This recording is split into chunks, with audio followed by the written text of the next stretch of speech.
수많은 음식 속 다양한 비법들, 그 속에 숨겨진 1밀리 레시피를 찾아라. 음식 맛의 황금 비율, 황금 레시피. 오늘의 주인공은 바로 이 달걀찜입니다.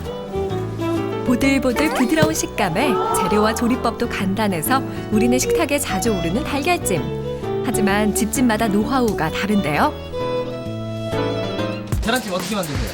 계란찜 어떻게 만들어? 파 넣고 소금 넣고 참기름 넣고 깨소금 넣고 그냥 새우젓 넣고 파 좀 넣고 위에다가 좀 고춧가루 이게 사실 조금 집집마다 살짝 우유 넣고 해 먹거든요. 특징이 있거든요. 좀 더 부드럽게 먹고. 아니면 다시 국물이나. 두유도 넣어요. 맛도 모양도 다양한 달걀찜. 하지만 여러분 모두 저는 이런 살짝 경험 태워요. 있으시죠? 계란찜도 아니고 물도 아니고 그렇지 국꽃이 되지. 주체할 수 없이 넘쳐오르는 달걀찜에 용소스으로 당황스러웠던 순간부터 넘쳐요. 불 조절을 못해서 너무 세게 했거나. 밑에는 타고 위에는 그냥 가운데는 물이 있고 막 그래. 어떻게 저렇게 만드시는 거예요? 덜 익어서 진짜 맛있겠는데요? 먹을 수도 버릴 수도 아니, 없었던 맛있다니까요? 난감한 네. 상황들. 이런 거 몸에 안 좋아요.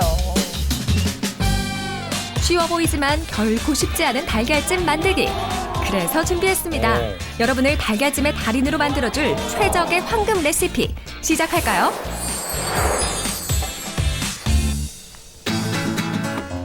제작진은 인터넷 블로거들 사이에서 이미 달걀찜 맛집으로 소문난 서울의 한 식당을 찾아가 봤습니다.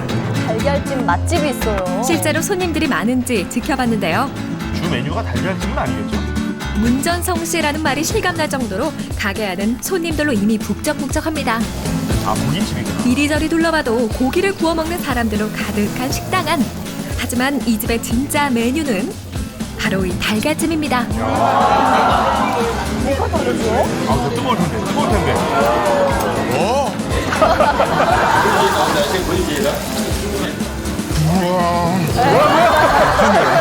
이곳에 사는 손님마다 고기보다 달걀찜에 무한 애정을 표시할 만큼 환상의 조합이네. 인기가 대단합니다.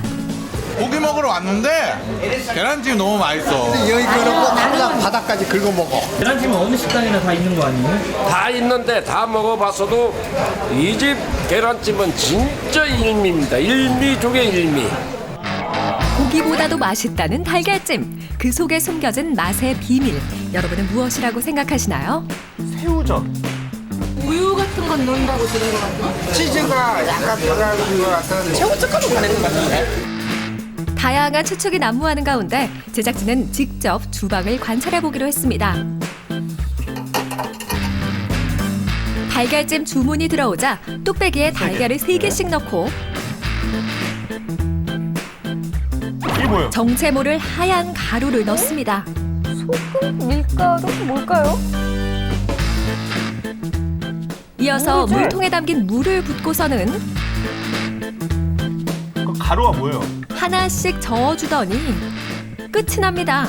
대체 상당히 무엇을 넣은 간단한데요? 걸까요? 그 가루가 포인트인 것 같죠? 물하고 소금밖에. 소금만 들어. 가루가 소금이었어요? 달걀과 소금, 물만으로도 맛있는 달걀찜을 만든다? 안을 간단하네. 들춰봐도 어디 하나 더 익거나 덜 익은 곳 없이 고루 익은 모습이 꽤나 맛있어 보입니다. 정말 이것만 넣었는데도 맛있는 걸까요? 괜찮습니다.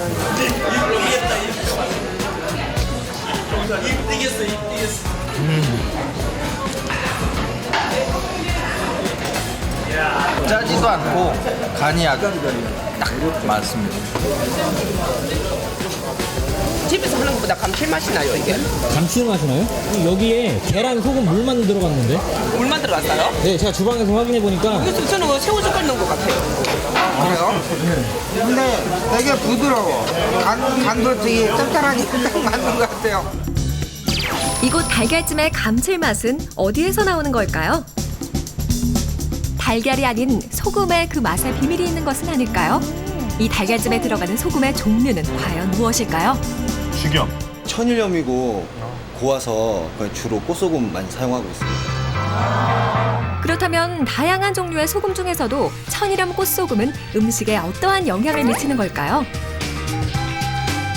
천일염 꽃소금 안에는 풍부한 천연의 미네랄과 무기질이 풍부하게 들어가 있습니다. 그래서 음식을 만들었을 때 감칠맛을 더해줍니다. 특히 천일염으로 만든 꽃소금은 소금 특유의 쓴맛이 덜하고 단맛이 나서 음식의 뒷맛을 깔끔하게 해줍니다. 어떤 게 제일 중요하신 것 같아요? 물요. 물을 적당량을 딱 맞춰야 돼, 비율을. 물을 많이 넣지 않는 거? 물의 양, 즉 물의 비율에 따라서도 달걀찜의 맛이 달라진다. 그렇다면 적당한 물의 비율은 어느 정도일까요? 물의 양이 어느 정도 되는 거예요? 일단 저희가 나가는 기준점이 뚝배기 양이 있거든요. 그 선에 맞춰가지고 나가는 거기 때문에. 어느 선에 맞추세요? 지금 보시게 되면 계란 뚝배기 위에서 약간 부족하게. 정확한 물의 양을 보기 위해 200cc 맥주컵에 똑같이 채워봤습니다. 그리고 다시 달걀 3개가 담긴 뚝배기 그릇에 물을 넣었더니 맞아요? 처음 표시했던 뚝배기 경계선의 물 양과 같았는데요. 아, 저 잔을 어디서 하나 구해야겠네요. 맛있는 저 잔 달걀찜을 이거 만들기 같았잖아요. 위한 달걀과 물의 비율은 소백카테스는. 맥주잔 200cc로 달걀 3개와 물 1대1입니다. 다음은 달걀과 물, 소금을 휘젓는 작업인데요. 얼마나 저으시는 거예요? 정확한 횟수는 없고요. 어느 정도 거품이 일어날 때까지 적고 있어요. 대중 없이 거품이 일어날 때까지 휘젓는다는 사장님. 그러나 이 횟수가 달걀찜 맛에 영향을 주는 것은 아닐까요? 많이 저어주게 되면 알끈이 제거될 뿐만 아니라 달걀찜을 하는 데 있어서 많이 부풀어 오르게 하는 역할을 해줍니다. 저어줄수록.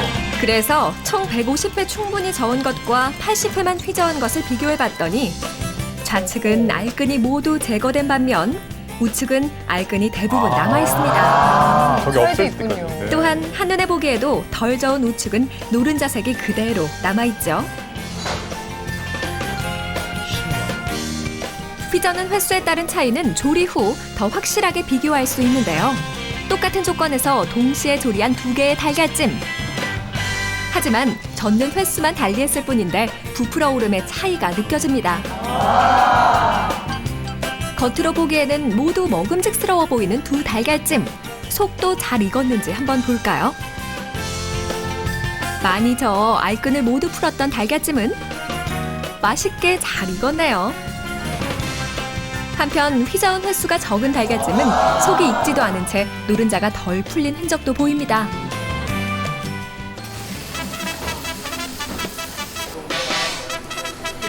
그런데 참 궁금합니다.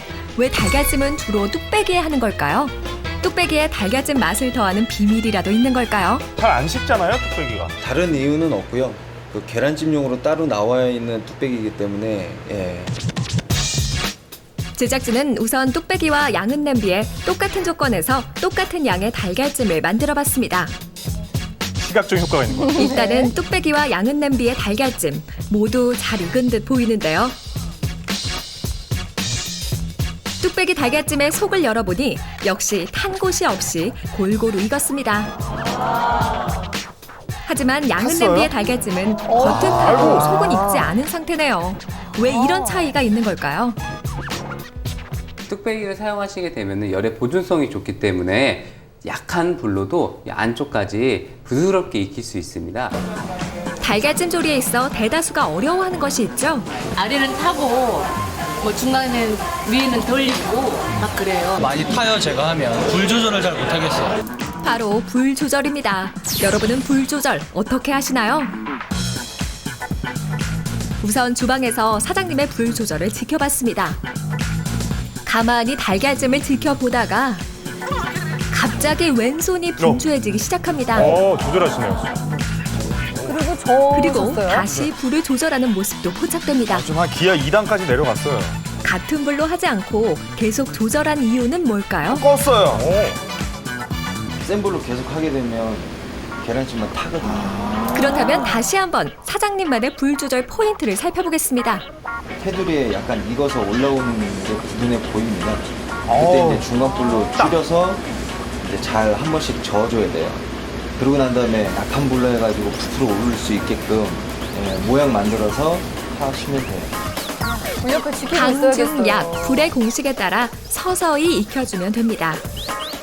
자, 이제 드디어 물, 달걀, 소금만으로도 맛있게 만들 수 있는 달걀찜 황금 레시피를 공개합니다. 이거 한번 주재료는 달걀 해봐요. 3개와 그 제작진이. 성인 숟가락 3분의 1 정도의 소금, 그리고 200cc 맥주컵 3분의 2 분량의 물을 섞은 다음 알끈이 모두 풀릴 때까지 약 150회 정도 저어줍니다.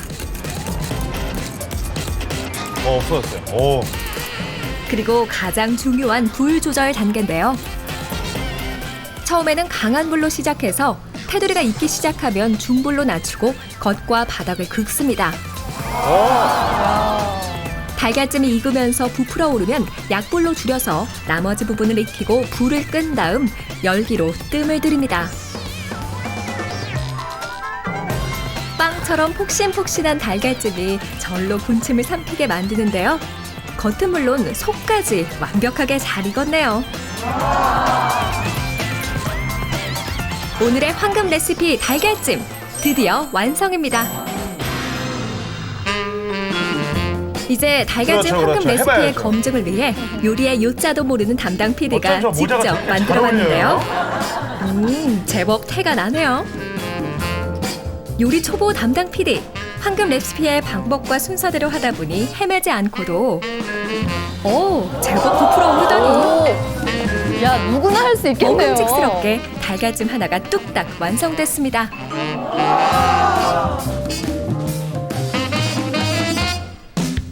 이제 맛을 검증하기 위해 사장님 대 황금 레시피 달걀찜을 가지고 시민들을 대상으로 시식 및 투표를 진행했는데요. A와 B로 나뉜 달걀찜 주위로 하나둘씩 모여든 어머님들의 시식이 예사롭지 않죠. 과연 어떤 평가를 받게 될까요? 맛은 다 똑같아. 별 차이가 없는 것 같아요. 똑같은 것 같은데. 54명 중 42명이 B 혹은 비슷하다는 의견으로 성공! 누구나 만들 수 있지만 맛있게 만들기는 어려웠던 달걀찜. 이제는 황금 레시피로 맛있는 달걀찜을 만들어 보세요.